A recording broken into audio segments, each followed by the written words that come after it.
बिस्मिल्लाहिर्रहमानिर्रहीम। आज मेरे किचन में बन रही है शनवारी कढ़ाई। कुकर में ऑयल डालें, इसमें गोश्त डाल दें आप। ये देखिए मैं गोश्त डाल रही हूँ। ज़रूरी नहीं कि बीफ मटन हो, चिकन हो, ये बीफ की भी बन सकती है। इसमें पानी डालकर इसको ढक के रख दें। यहाँ मैंने टमाटरों को आधा आधा कट कर लिया है, और क्योंकि इसको दम देना है हमने बीफ के अंदर, तो ये मैंने कट कर लिए हैं। ये मैंने बड़ी इलायची 4 डाली है, इसलिए डाली है कि गोश्त की स्मेल ना आए। यहाँ पे मैंने हरी मिर्चों को कट लगा लिया है बीच में, और लहसुन अदरक का पेस्ट है और नमक है। ये आधा आधा बीच में कट लगा रही हूँ। ये कढ़ाई में, शनवारी कढ़ाई में डलेगी, ठीक है। ये लहसुन अदरक का पेस्ट और ये हरी मिर्चें, नमक और अदरक बारीक कटी हुई।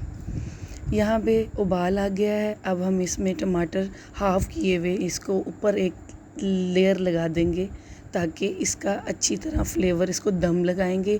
और दम लगाने के बाद इसके जो छिलके हैं वो हमने उतारने हैं, इसलिए इसको मैंने सारा इसके ऊपर एक लेयर लगा दी और ढक्कन ढक देना। जब ये 1-2 उबाल आ जाए तो इसके जो छिलके हैं वो हमने उतारने हैं।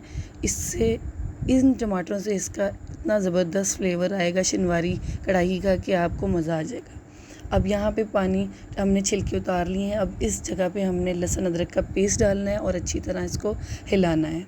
इसको अच्छी तरह हिलाने के बाद मैंने इसको, इसके अंदर हरी मिर्चें डाली हैं, ये कट करी हुई, और थोड़ा सा हिलाया है जब तक कि ये गोश्त गल ना जाए। इसको पानी खुश्क होने दें और इसको पकने दें, ठीक है। इसके बाद हमने इसको ढक दिया है। उबाल आने पे इसका पानी जो ही खुश्क होता रहेगा।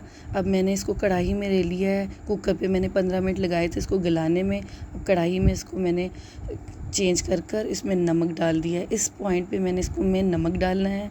याद रखें, इसमें प्याज कभी भी नहीं डलता, शनवारी में प्याज कभी भी नहीं डलता। ये प्याज के बगैर बन रही है कढ़ाई, ठीक है।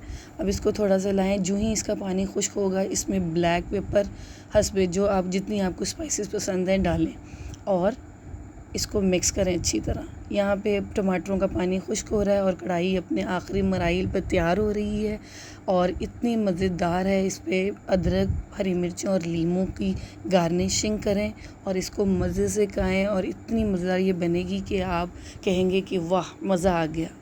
ये ज़बरदस्त, देखें इसका कलर देखें, और ये इतने अच्छी और क्विक बनने वाली रेसिपी है। अगर आपको मेरी वीडियो पसंद आई है तो मेरे चैनल को सब्सक्राइब कर दें और मेरी वीडियो को लाइक कर दें।